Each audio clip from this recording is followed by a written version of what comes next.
সবাইকে জয় যিশু। আমাদের মহান প্রেমময় পিতা প্রভু যিশু খ্রিস্টের নামে আজকে সকালে আমি সবাইকে স্বাগত জানাই। আসুন আমরা আজকে ঈশ্বরকে ধন্যবাদ দিই এবং তার চরণে উপস্থিত হতে পেরেছি। তাই আসুন ঈশ্বরের বাক্য থেকে আজকে আমরা পাঠ করি এবং প্রার্থনায় যাই। আমি এখন যে বিষয়ের উপরে আজকে বাক্য পাঠ করব তা হচ্ছে আমরা একজন ভালো খ্রিস্টান স্ত্রী কিভাবে হওয়া যায়। আমরা সেই বিষয়ে ঈশ্বরের বাক্য থেকে দেখব, বাইবেল থেকে আমরা দেখব যে একজন ভালো খ্রিস্টান স্ত্রী কিভাবে হওয়া যায়। সেই বিষয়ে আমরা কিছু পয়েন্ট আমি এখানে আলোচনা করব। আমরা দেখি যে প্রত্যেকটি মেয়ে যখন বড় হয় আস্তে আস্তে তাদের প্রত্যেকের জীবনে একটা স্বপ্ন থাকে যে একটা ভালো সুন্দর তার ছেলের সাথে একটা বিয়ে হোক, সে সুন্দরভাবে একটা পরিবার হোক এবং সে আনন্দে থাকুক। কিন্তু বর্তমান সমাজে আমরা দেখি যে এই স্বপ্ন অনেক মেয়ের জীবনে ভেঙে যায়। তারা বিয়ে করে এই পর্যন্ত ঠিক থাকে, কিন্তু তারপরে নানান রকম অশান্তি, নানান রকম পারিবারিক কলহের জন্য তাদের সংসার ভেঙে যায়, ডিভোর্স হয়ে যায়, ছাড়াছাড়ি হয়ে যায়, নানান কিছু হতে থাকে। তাই আসুন আমরা বাইবেল থেকে দেখি যে একজন ভালো স্ত্রী হওয়ার জন্য তার কি কি গুণ থাকতে পারে বা থাকতে হবে সেটা আমরা দেখি। আমি প্রথমত আদি পুস্তক তার 2 অধ্যায় 18 পদ আমি পাঠ করি। এখানে বলা হচ্ছে, আর সদাপ্রভু ঈশ্বর কহিলেন, মনুষ্যের একাকী থাকা ভালো নয়, আমি তাহার জন্য তাহার অনুরূপ সহকারিণী নির্মাণ করি। অর্থাৎ এখানে আমরা কি দেখি যে ঈশ্বর সৃষ্টির শুরুতেই মানুষের জন্য তার একজন সহকারিণী তিনি সৃষ্টি করলেন, যে মানুষের একা থাকা ভালো নয়। তাই এখানে আমরা দেখি যে নারীকে এখানে সহায়ক বা সহকারী হিসেবে আমরা দেখতে পাই। অর্থাৎ সহকারী হলে কি করবে? সহকারী হলে যে সে স্বামীর প্রত্যেকটি বিষয়ে তাকে সাহায্য করা, হেল্প করা, এটা একজন নারীর ধর্ম হওয়া উচিত। কারণ বাইবেল আমাদের তাই বলে। কি কি বিষয়ে আমরা সাহায্য করতে পারি স্বামীকে? আমরা প্রত্যেকটি বিষয়ে কি বলবো, ঘরের কাজে বা বাইরের কোনো কাজেও যদি প্রয়োজন পড়ে বা সম্ভব হয় তাহলে আমরা সাহায্য করতে পারি। এইভাবে যাতে আমাদের দুজনের মধ্যে একটা আন্ডারস্ট্যান্ডিং ভালো থাকবে এবং দুজনের মধ্যে আনন্দে যাতে বসবাস করতে পারে। কারণ অনেক সময় পুরুষ মানুষের অনেক চাপ থাকে, অনেক রকম প্রবলেম থাকে, যেটা তারা কোথাও শেয়ার করতে পারে না, কোথাও সেটাকে প্রকাশ করতে পারে না। কিন্তু আমরা যারা সহকারী হিসেবে থাকি, স্ত্রী লোক যারা, সেই স্ত্রী লোকের প্রতি আমি বলবো যে আমরা তাদের সেই যে প্রবলেম বা যে দুঃখ বা যে কষ্ট যেটা তাদের মধ্যে থাকে সেটা আমাদের বোঝা বা জানার একটা ইচ্ছা থাকা দরকার বা আমাদের করা উচিত। তাহলে আমাদের দুজনের মধ্যে যে সম্পর্ক হাজব্যান্ড ওয়াইফ, সেই সম্পর্কটা আরও ভালো হবে। কিন্তু অনেক সময় আমাদের মনে হয় যে অনেকে মনে করেন যে হ্যাঁ, সহকারী হিসেবে থাকবো আমি কি তার কি বলবো, চাকর নাকি, বা আমি তার দাস না দাসী নাকি, এরকম অনেকে মনে করে। কিন্তু এরকম না। ব্যাপারটা হচ্ছে যে আমরা সহকারী হলে কি হবে, তাহলে আমাদের সম্পর্ক ভালো থাকবে। আমরা যদি কাউকে একটু হেল্প করি, কাউকে একটু সাহায্য করি, তার জন্য যদি আমাদের নিজেদের সম্পর্কের ভালো হয়, তাহলে সেখানে নিজেদেরকে হেল্পার বা চাকর ভাবার কোনো দরকার নেই। কারণ এই সহকারী কথাটা আমাদের নতুন নিয়মে আমরা যখন দেখি যে সেখানে আমরা পবিত্র আত্মাকে এখানে সহকারী হিসেবে বলা হয়েছে। কারণ পবিত্র আত্মা সহকারী হিসেবে আমাদের কি করে? পবিত্র আমাদের আত্মা আমাদেরকে পরিচালনা করে, আমাদেরকে গাইড করে। পবিত্র আত্মা আমাদেরকে ঈশ্বরের সাথে মেলাতে আমাদেরকে সাহায্য করে, অনেক কাজ করে। পবিত্র আত্মার অনেক কাজ আমরা জানি। আমরা যদি যোহন লিখিত সুসমাচার 14 অধ্যায় 26 পদ এবং 15 অধ্যায় 7 পদ যদি আমরা দেখি, তাহলে সেখানে পবিত্র আত্মার যে কী কাজ সেটা আমরা দেখতে পাবো। তাই আমরা সহকারী বলে আমরা নিজেদেরকে যেন ছোট না করি। দ্বিতীয়ত আমি পাঠ করি কলসীয় তার 3 অধ্যায় 18 পদ। নারীগণ তোমরা আপন আপন স্বামীর বশীভূতা হও, যেমন প্রভুতে উপযুক্ত।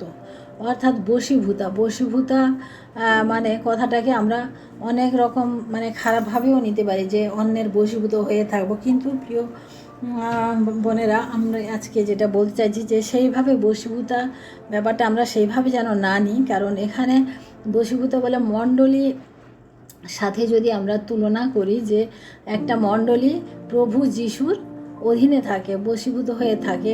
তার কারণ যে ঈশ্বর হচ্ছেন আমাদের পরিবার মানে মণ্ডলীর মস্তক। সেরকম একটা পরিবারেরও মস্তক হিসেবে কিন্তু স্বামী থাকে। সেই স্বামীর অধীনে থাকা বা স্বামীর কথা শুনে থাকা আমাদের স্ত্রীদের খুবই দরকার বা কর্তব্য। তাহলে কি হবে, একটা সংসার সুন্দর মতো হবে। কিন্তু নিজেকে আমরা যেন বশীভূত মানে সেই মানে খুব ছোটোভাবে নিজেদেরকে দেখা ঠিক না, বা নিজেদেরকে সেরকম ছোট মনে করাও ঠিক না। কারণ এই একটা পরিবারে যদি দুজনে লিডার হয়ে যায়, দুজনে যদি মানে মানে কী বলবো মস্তক হওয়ার চেষ্টা করি, তাহলে সেখানে অশান্তি হবে। সেই জন্য আমাদেরকে সবসময় মস্তক বা লিডার হিসেবে আমাদের স্বামীদেরকে সেই দায়িত্বটা দিতে হবে, বা সেটা আমাদেরকে মেনে নিতে হবে। অনেক সময় আমাদের অনেক অনেক বুদ্ধি বেশি স্ত্রীদেরও থাকতে পারে, বা স্ত্রীদের অনেক সময় অনেক পড়াশোনা বা শিক্ষা দীক্ষা অনেক বেশি থাকে। কিন্তু সেক্ষেত্রে আমাদেরকে জানতে হবে যে আমাদের উপরে একজন আছে, যেটা ঈশ্বর মনোনীত করে পাঠিয়েছেন। সেই জন্য আমাদেরকে সবসময় সেই স্বামীর বশীভূত হয়ে থাকার চেষ্টা করতে হবে। তাতে কি হবে, আমাদের পরিবারটা অনেক ভালো হবে। কারণ আমরা যদি লড়াই ঝগড়ার মধ্য দিয়ে আমি বড় বা আমার বেশি জ্ঞান আছে, আমার বেশি বুদ্ধি আছে, এরকম যদি মনে করি, তাহলে কি হবে, তাহলে সংসারটা সুন্দরভাবে হবে না। যাতে আমাদের সংসার সুন্দর হয়, তার জন্য আমাদেরকে ঈশ্বরের বাক্য মনে রাখতে হবে। কারণ ঈশ্বরের বাক্য এখানে বলে, নারীগণ তোমরা আপন আপন স্বামীর বশীভূতা হও, যেমন প্রভুতে উপযুক্ত। কারণ প্রভু এইভাবে আমাদের চান। তাহলে আমাদের একটা সুন্দর খ্রিস্টীয় পরিবার আমরা গঠন করতে পারবো। আমরা তারপরের পয়েন্ট দেখি, যে ইফিসীয় তার 5 অধ্যায় 22 পদ। এখানেও আমরা দেখি, নারীগণ তোমরা যেমন প্রভুর তেমনি নিজ নিজ স্বামীর বশীভূতা হও। এখানে কথাটা বশীভূতা লেখা আছে, কিন্তু অ্যাকচুয়ালি ব্যাপারটা হচ্ছে যে রেসপেক্ট। ইংলিশ বাইবেলে যখন আমরা দেখি, সেখানে কথাটাকে রেসপেক্ট বলা হয়েছে, অর্থাৎ স্বামীকে রেসপেক্ট করা। অনেক সময় আমরা এই ব্যাপারটা মনে করি যে না, আমরা তো দুজনে একই, অতএব রেসপেক্ট করার কি আছে বা এ করা। কিন্তু এরকম না। যদি আমরা প্রভু যিশুকে যদি মণ্ডলীর মস্তক হিসেবে আমরা যদি রেসপেক্ট করি, সেরকম স্বামীকেও আমাদের পরিবারের মস্তক হিসেবে আমাদের রেসপেক্ট করা দরকার আছে। আমি আরেকটু আগে বললাম যে আমাদের হয়তো অনেক জ্ঞান, অনেক বুদ্ধি, অনেক মানে শিক্ষা দীক্ষা অনেক বেশি থাকতে পারে, কিন্তু স্বামীর যদি কমও থাকে, তাহলেও আমাদের তাদেরকে সেই সম্মানটা দেওয়া উচিত। তাহলে তাতে কি হবে, আমাদের পরিবারের যে অশান্তি সেটা আর হবে না। সেই জন্য রেসপেক্ট করাটা খুব দরকার। এবং যদি আমরা রেসপেক্ট না করি, তাহলে আমাদের সন্তানেরাও দেখবে সেটা সেভাবেই, তারাও পরবর্তী জীবনে তারাও সেভাবে করবে। তার জন্য আমাদিগকে যথাযোগ্য সম্মান দেওয়া সেটা কিন্তু একান্ত দরকার। আমি তারপরে পয়েন্ট দেখি, আমরা ইফিসীয় তার 5 অধ্যায় 31 পদ। এই জন্য মনুষ্য আপন আপন পিতামাতাকে ত্যাগ করিয়া আপন স্ত্রীতে আসক্ত হইবে, এবং সেই দুইজন একাঙ্গ হইবে। অর্থাৎ একাঙ্গ হওয়া মানে এক হয়ে যাওয়া। স্বামী স্ত্রী আমরা আলাদা আলাদা নয়, আমরা একটা টিমের মধ্যে। আমরা একটা পরিবারকে তৈরি করার জন্য, একটা পরিবারকে গড়ে তোলার জন্য যে টিম থাকে, সেই টিম হচ্ছে স্বামী স্ত্রী। অর্থাৎ এখানে দুজনে আলাদা নয়, দুজনে এক। সেই জন্য আমরা কখনো একে অন্যের দোষ ধরে, একে অন্যকে ছোট করে, একে অন্যের সঙ্গে ঝগড়া লড়াই করে আমরা যেন জয়ী হতে না চাই। কারণ একটা টিম ওয়ার্ক আমরা যখন করি, তখন আমাদের উদ্দেশ্য হবে যে আমার পরিবারটাকে আমাকে সুন্দর রাখতে হবে। সেই জন্য আমাদের অনেক সময় অনেক কিছু স্যাক্রিফাইসও করতে হয় তার জন্য।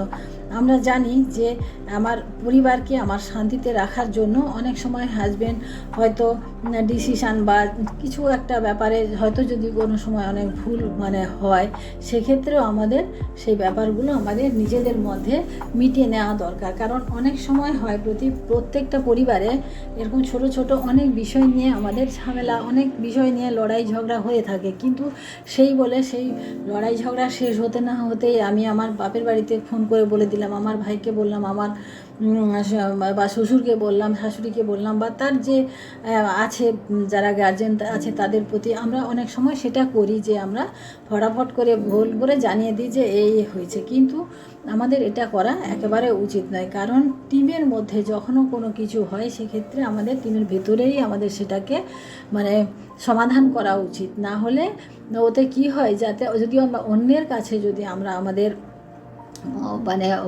অপোজিট পক্ষ বিপরীত পক্ষের যদি দোষ গুণ আমরা যদি প্রচার করতে থাকি, তাহলে সেক্ষেত্রে লোক সেখানে আমাদের দুর্বলতার সুযোগটা নিয়ে তারা পরবর্তীতে আমাদেরকে দোষারোপ করে।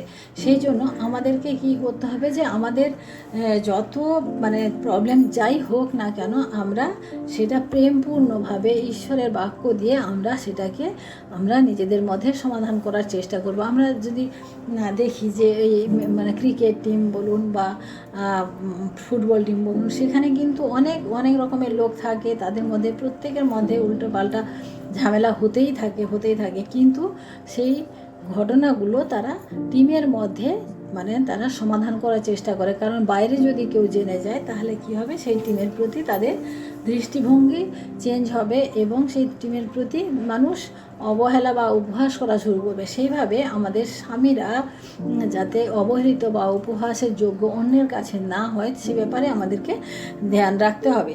তার জন্য আমাদেরকে একত্র হয়ে এক হয়ে আমাদেরকে কাজ করতে হবে। কারণ আমরা যদি চাই যে আমি অন্যকে আমাদের কোনো সমস্যা হলে, যখন আমাদের সমস্যা চলে আসে তখন আমরা নিজে জিতবো এই কথা বলে হবে না। কারণ আমরা যদি হারি তো তাহলে দুজনেই হারি, বা যদি আমরা জিতি তো তাহলে দুজনেই জিতি। সেই জন্য আমাদের জেতা বা হারা এই রকম কম্পিটিশান মনোভাব যেন না থাকে। কারণ আমরা একজন যদি আমার কাছ থেকে যদি আমার স্বামী হেরে যায়, সেক্ষেত্রে হারটা কিন্তু ওর থেকে বেশি আমার হবে, কারণ সে আমার একই অঙ্গ। তার জন্য আমাদেরকে এই বিষয়ে খেয়াল রাখতে হবে, আমরা যেন এই সমস্ত বিষয়ে আমরা ধ্যান করি। আমি শেষে আর একটা বাইবেল পাঠ করি, প্রথম পিতর তার 3 অধ্যায় 1-2 পদ আমি পাঠ করি। তদ্রূপ হে ভার্যা সকল, তোমরা আপন আপন স্বামীর বশীভূতা হও, যেন কেহ যদি বাক্যের অবাধ্য হয়, তথাপি যখন তাহারা তোমাদের সভয় বিশুদ্ধ আচার ব্যবহার স্বচক্ষে দেখিতে পায়, তখন বাক্যবিহীনে আপন আপন ভার্যার আচার ব্যবহার দ্বারা তাহাদিগকে লাভ করা হয়।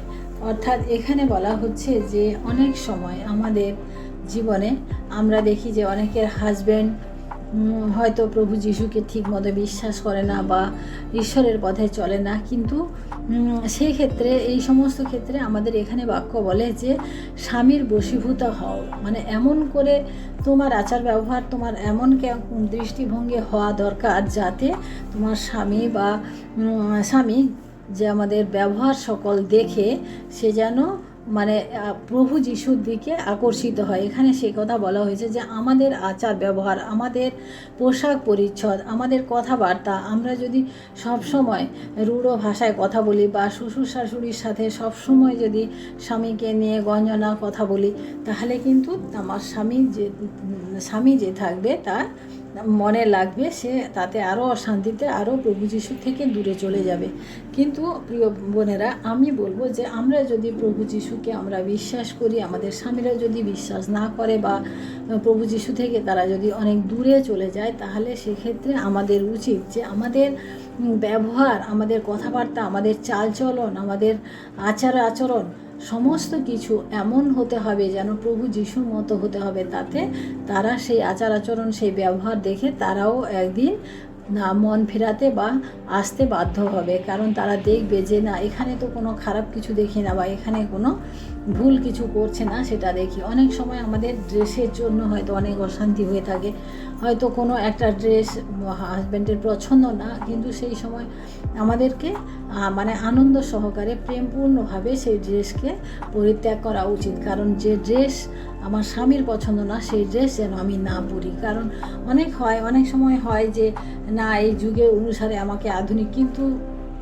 তাতে যদি আমার নিজের পরিবারে যদি অশান্তি হয়, তাতে আমার আধুনিকা হয়ে কোনো লাভ নেই। কারণ আমার সমস্ত শান্তি হচ্ছে ঘর থেকে। একটা কথা আছে ইংলিশে যে চ্যারিটি বিগিনস অ্যাট হোম, অর্থাৎ মানে আমাদের এই শান্তিটা বা আনন্দটা সমস্ত কিছু কিন্তু আমাদের ঘর থেকেই শুরু হয়। সেই ঘর যদি আমাদের সুন্দর থাকে বা সেই ঘর যদি আনন্দে থাকে, তাহলে আমাদের মানে কি বলবো, আমরা সেই মানে স্বর্গের যে আনন্দ সেটাকে আমরা অনুভব করতে পারবো। তাই আমি আজকে এই বিষয়ের উপরে আপনাদের সামনে রাখলাম, এই যে একজন খুব মানে ভালো খ্রিস্টীয় স্ত্রী হিসেবে আমাদের এই সমস্ত বাক্যগুলি, এই সমস্ত পয়েন্টগুলি আমাদেরকে মনে রাখতে হবে। তাই আসুন আমরা ঈশ্বরকে ধন্যবাদ দিই এবং ঈশ্বরের কাছে আমরা ছোট্ট প্রার্থনা করি, শেষ করি।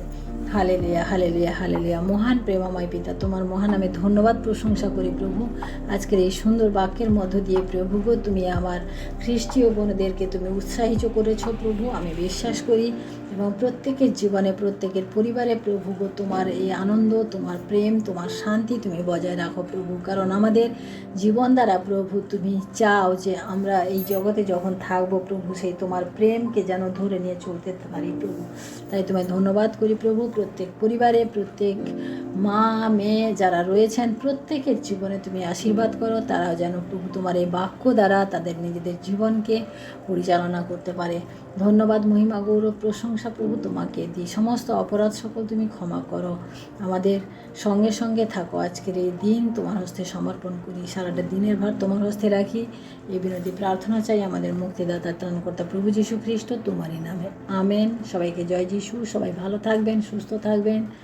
আজকের দিনটি সবার শুভ।